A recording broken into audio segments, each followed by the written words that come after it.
Up next on Consumer Compass, National Consumer Protection Week, top consumer complaints and tips to solve them, and the Infant and Child Car Seat Safety Program. Stay tuned.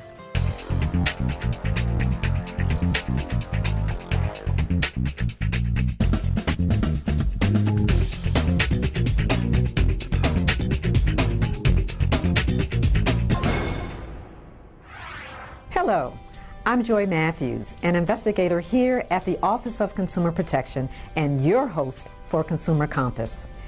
Each March, the Office of Consumer Protection celebrates National Consumer Protection Week. Here's OCP Director Eric Friedman to explain how. We're doing an outreach campaign today. We want people to know that the office has been around for 40 years and we are vibrant and active and ready to help consumers. So this is launching our Catch the Bus campaign, or really launching the Catch the Consumer Bus campaign. What's going on the side of the bus?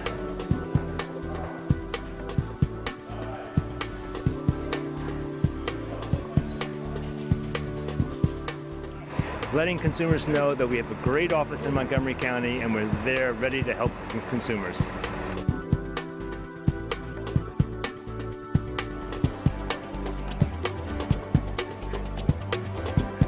Well, you know, we're trying to get on social media, Facebook and Twitter and Instagram. So we're telling all the kids in Montgomery County, if they see this bus coming, take a picture of our sign on the bus, send it to our office, and the best picture will be promoted on our webpage.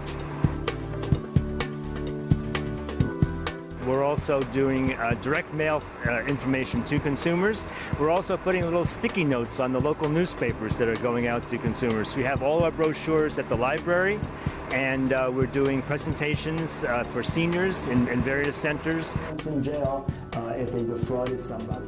And doing a lot that we can to promote our office. We have a public service announcement that's going out on the local radio station as well. And we're also doing an extra episode on Consumer Compass, our award-winning cable TV show. So let's meet some of the OCP staffers and volunteers in our office who are here to help you. My name is Joe Rosado. I've been with the county 20 years, almost 20 years. I've been with the Office of Consumer Protection 4 years now. And we are celebrating the National Consumer Protection Week, and we are here to provide help for you. If any have any issues with telecommunications, debt collections, the credit cards, or any other issue in Spanish or English, please give us a call.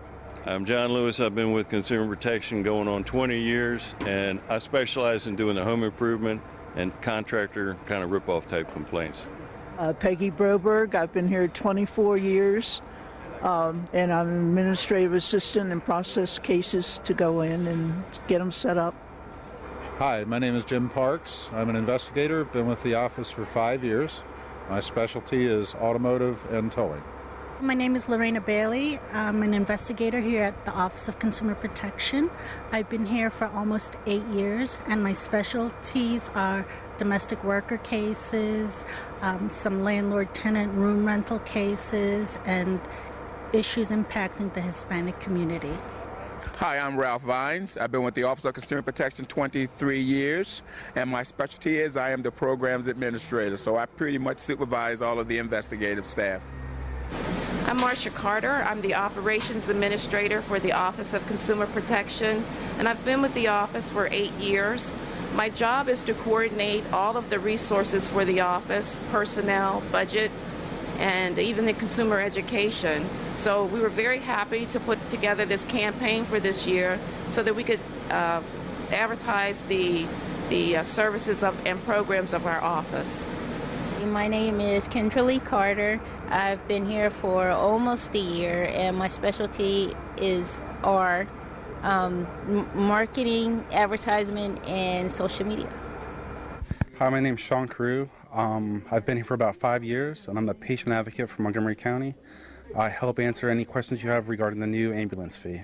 Hi, I'm Doug Numbers, and I've been an investigator with the office. It'll be 20 years in June, and I deal with everything for cars. My specialty is towing. I do moving complaints and computers, just about anything they can throw at me. I'm Peter Drymolski. I've been here for 27 years, and my specialty is resolving disputes between condominium and homeowner associations and their members.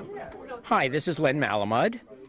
And I've been a volunteer with the Commission on Common Ownership Communities over a year. I'm working with Peter Drymolski, and I decided to volunteer with the county as I've been a resident for many years, and decided that it was time to give something back other than taxes and things of that sort.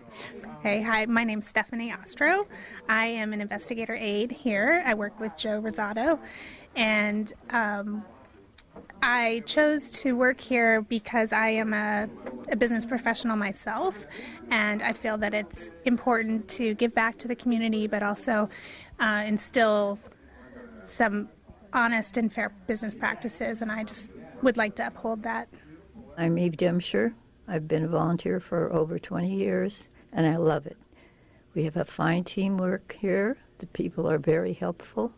I've learned a lot, and I still enjoy it, so I'll be coming back as long as I can make it.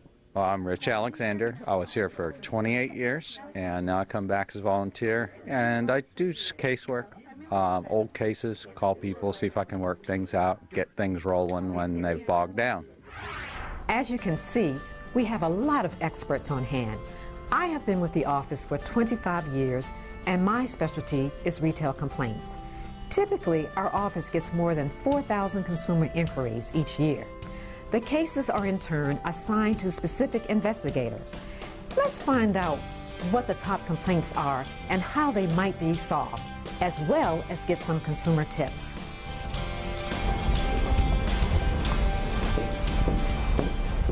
Let's start with Jim Parks, our automotive expert. Hi, Jim. So, Jim, what is the most recent complaint you've been working on?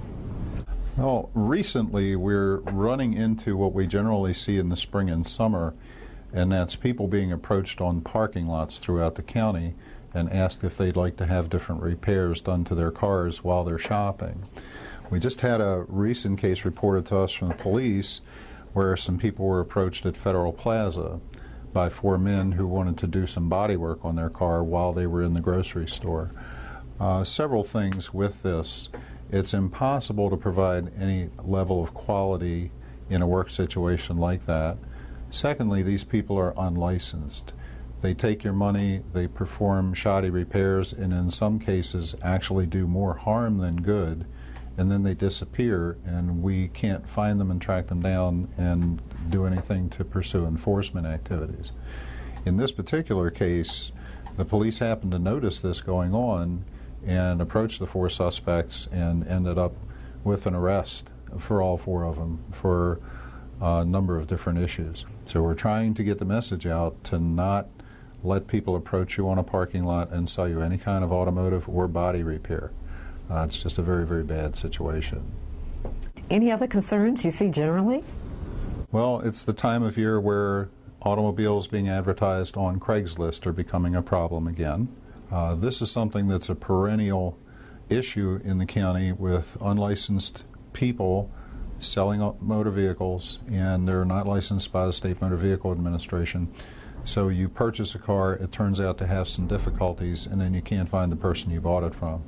Generally, they try to represent that it's their personal car, but again, our biggest tip here is look at the title and look at the vehicle and ask for the driver's license of the person that's selling you the vehicle. All 3 should be the same information.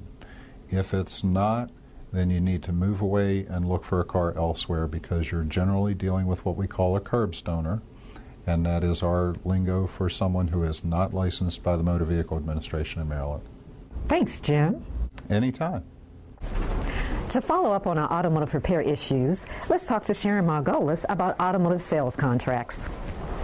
Hi, Sharon. Can you give us some information about automotive sale contracts and some problems that you may see?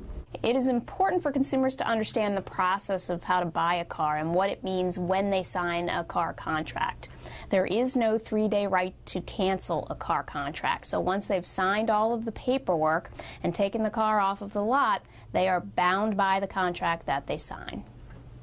One more thing to look out for is something called spot delivery or yo-yo sales. This can happen when you finance the car and the financing is not finally approved when you leave the dealership. If the dealership calls you and tells you that your financing has not been approved and you have to come back and sign another contract, just know that you never have to sign a contract that has different terms from what you originally signed. Great. Can you give us some other tips regarding vehicle sales contracts? If you have any questions or concerns, if you're not sure about anything that you're signing, do not sign. And again, you need to make sure that any promises that are made to you are in writing. Great. Thanks, Sharon. Another one of our most common complaints is towing. Let's talk to our towing expert, Doug Numbers. Hey, Joy. Hey, Doug. What are some of the most common towing complaints you see? Well, all of our towing complaints are for trespass towing, and basically probably the most common one is what's known as a walk-off. And basically that means you park somewhere, say, it's usually at a business, not usually in a residential area like an apartment or something like that. It's mainly at shopping centers. It means you usually park somewhere and go somewhere else. And you go across the street, you go to the metro, you go, you park one place and you go somewhere else, and they consider you not to be a customer anymore. So you've parked and left the property. We've had cases where it's same shopping center, but it's different property owners. You go to the chicken place down here and you decide to walk up here to get a donut. This guy's having you towed because you're still parked in front of his business because he owns those 3 parking spaces, and he doesn't like the fact that you went up to get a donut or a cup of coffee somewhere else. Give our viewers an example of a case that's been resolved. Okay, well, I have a recent case here that I worked on. And basically the person got a full refund, and this is not actually a walk-off complaint. The reason I got this one resolved was basically when the state law changed a couple years ago, tow companies are now required to be open 24/7 for people to retrieve their vehicles. And this lady's car was towed somewhere around midnight, and basically she provided me with her phone records to show she started calling the tower's number at 12:27 a.m., which was right after, her car was towed at 11:10 p.m. So she started calling within an hour. And she called, the tower's number is listed here from her cell phone records all the way up till 6 a.m. And basically, according to her complaint, got told by the tower, too bad, we'll be open at 10 a.m. Come at 10 a.m. to get your car. That I'd have to wait till 10 o'clock. Well, that's wrong. Okay, they have to be open 24/7 for you to retrieve your vehicle. So somebody should be there, or at least show up within 20 minutes, half hour, something. Somebody call and say, hey, I'm here to get my car. And I basically told the owner of the tow company, look, you're required by state law now. It is a $500 fine. What do you want to do? And he refunded the money for the tow. And he was quite happy, and I sent her a check. What are some of the best tips you can give our viewers to prevent being towed? I guess the best tip I could give is pay attention to where you park. Look for signs. Signs now are required to be 24 inches by 30 inches, so they're pretty large signs and everything. And keep an eye out. There may not be a sign. A lot of people get the misconception that there has to be a sign on every parking space if there's some type of restriction. There doesn't. Okay, there's got to be a sign for about roughly 50 parking spaces. Pay attention to your surroundings. That's my big thing. Great advice tips. Thanks, Doug. You're welcome, Joy. So in our next segment, OCP Director Eric Freeman meets with Emily Crown to find out about the county's infant and child car seat safety program. But first, check out this public service announcement. Identity theft happens. It's an unfortunate fact of modern life. But there are certain steps you can take to help keep your personal information from falling into the wrong hands. Every day you do things to protect what's most important to you. And you know what? You do them almost automatically. Routine things like looking both ways before you cross, brushing your teeth, and buckling your seatbelt. Another routine to get into is keeping tabs on your identity and personal information. Here are 5 easy ways you can do it. Read your credit card and bank statements carefully and often. Know your payment due dates. If a bill doesn't show up when you expect it, look into it. Read the statements from your health insurance plan. Make sure the claims paid match the care you got. Shred any documents with personal and financial information. Review each of your 3 credit reports at least once a year. It's easy and it's free. And before you know it, protecting your personal information can be as routine as locking your doors at night. For more tips and tools on dealing with identity theft, visit ftc.gov/ID theft. That's ftc.gov/ID theft.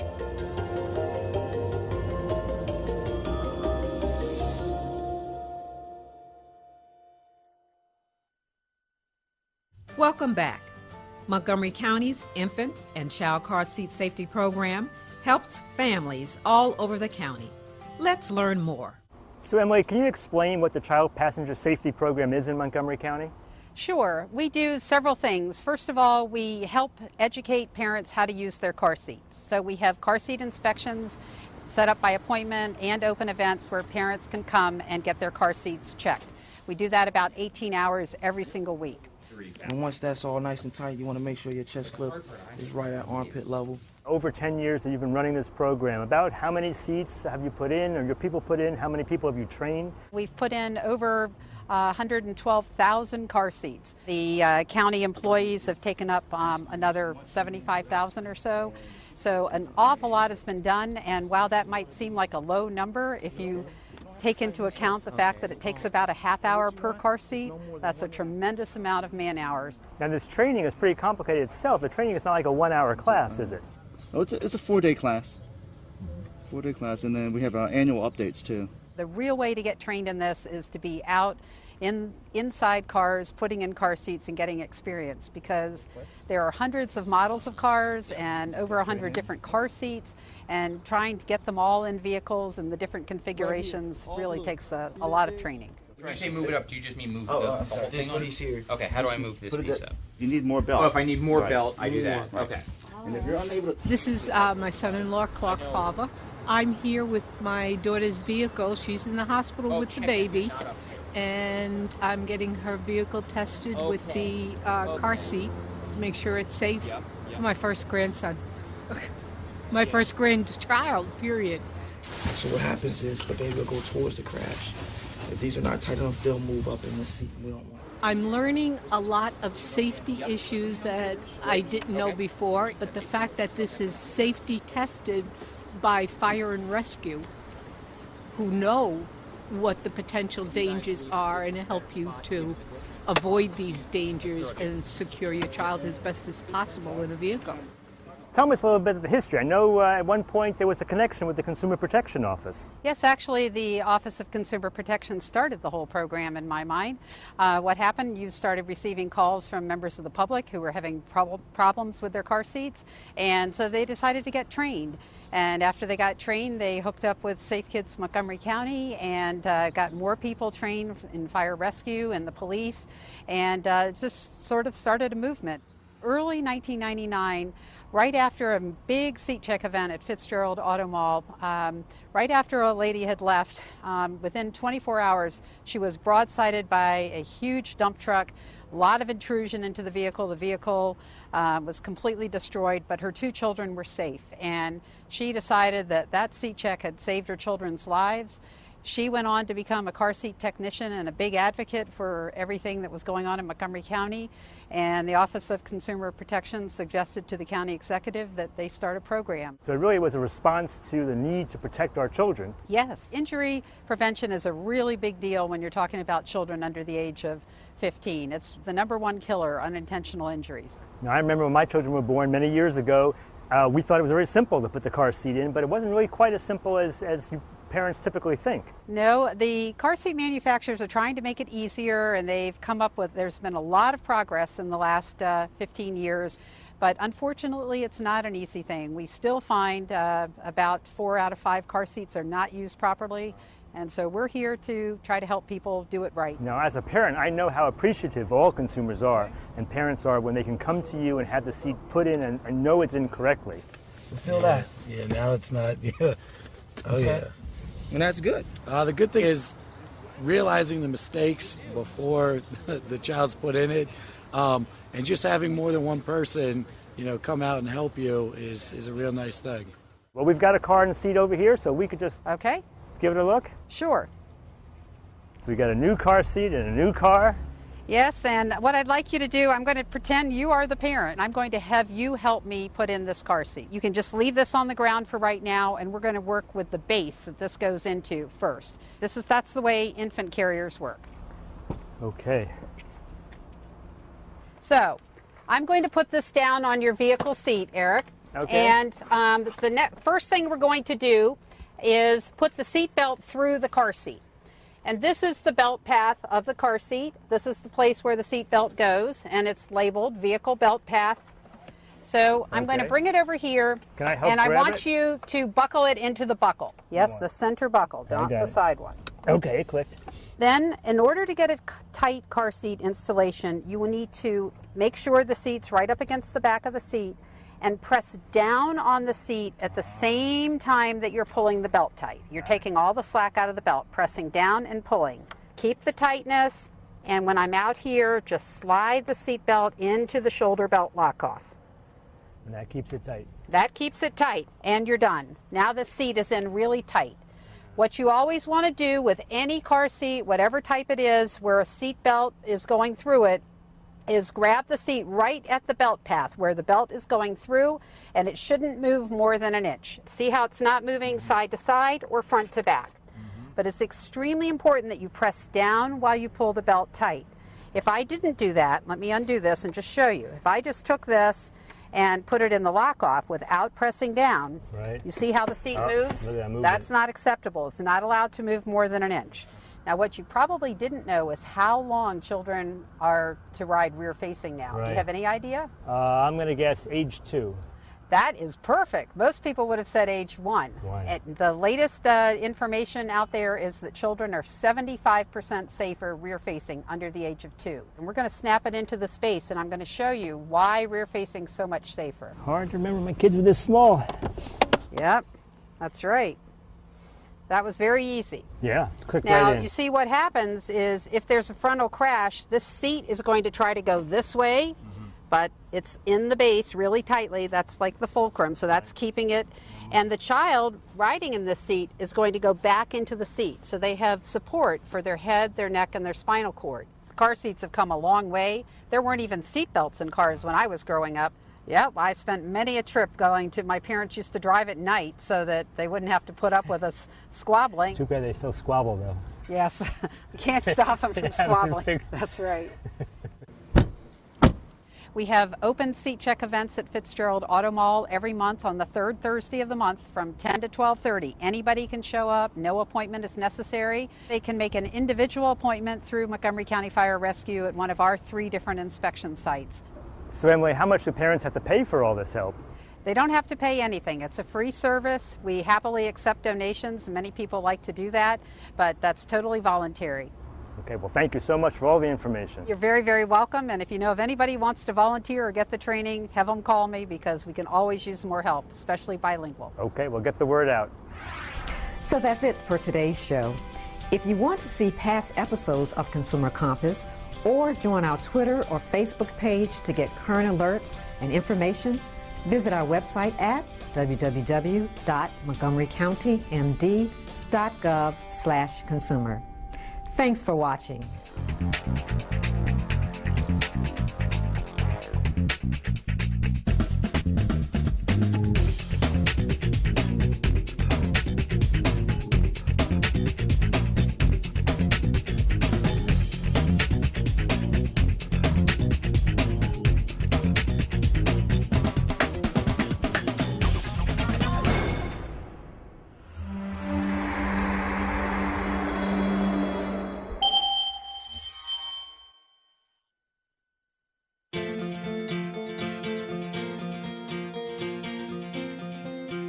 Hi, I'm Todd Casso, an attorney at the Federal Trade Commission, and I'd like to talk to you about protecting your business from fraud.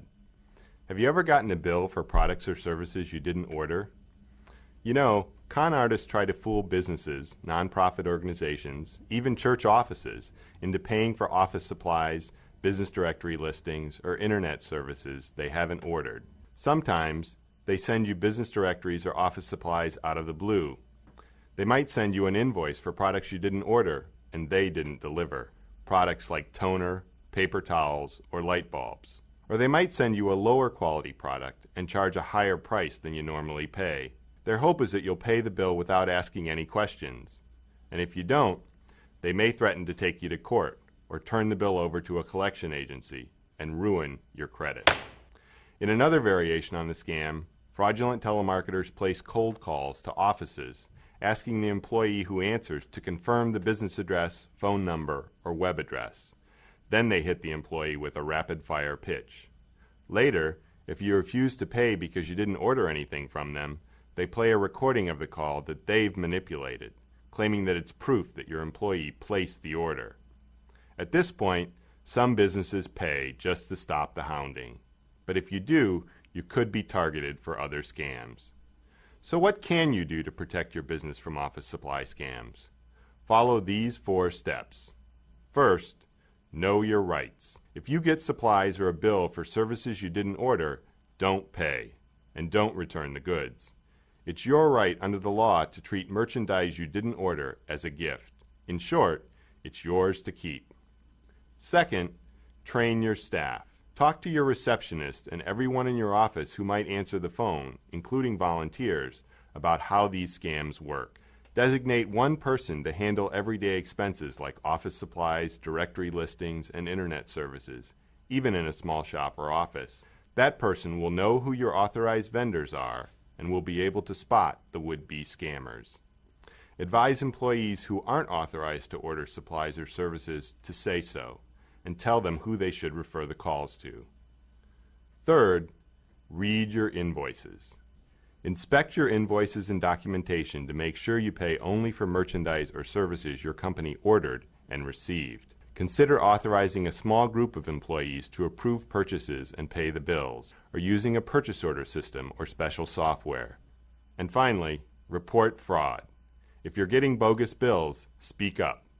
File a complaint with the Federal Trade Commission at ftc.gov/complaint or by calling 1-877-FTC-HELP. To learn more about protecting your business from fraud, visit the Business Center at business.ftc.gov.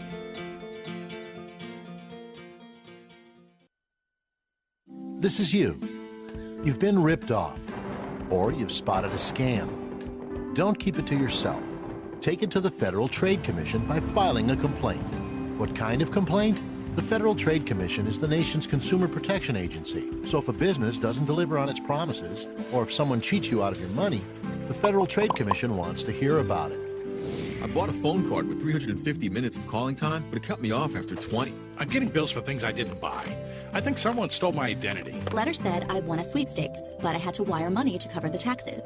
I did, and never heard from them again. I responded to an ad online for a free trial offer, but then I started seeing charges for it every month. I thought the email was from someone who saw my resume and wanted to hire me, but they asked for my bank account number.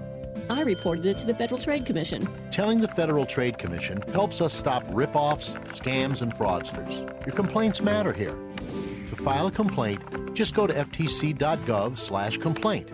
Click on the link to the Federal Trade Commission Complaint Assistant and answer the questions. Or call 1-877-FTC-HELP. That's all there is to it. If you've been ripped off or scammed, complain to the Federal Trade Commission. It can help put the bad guys out of business.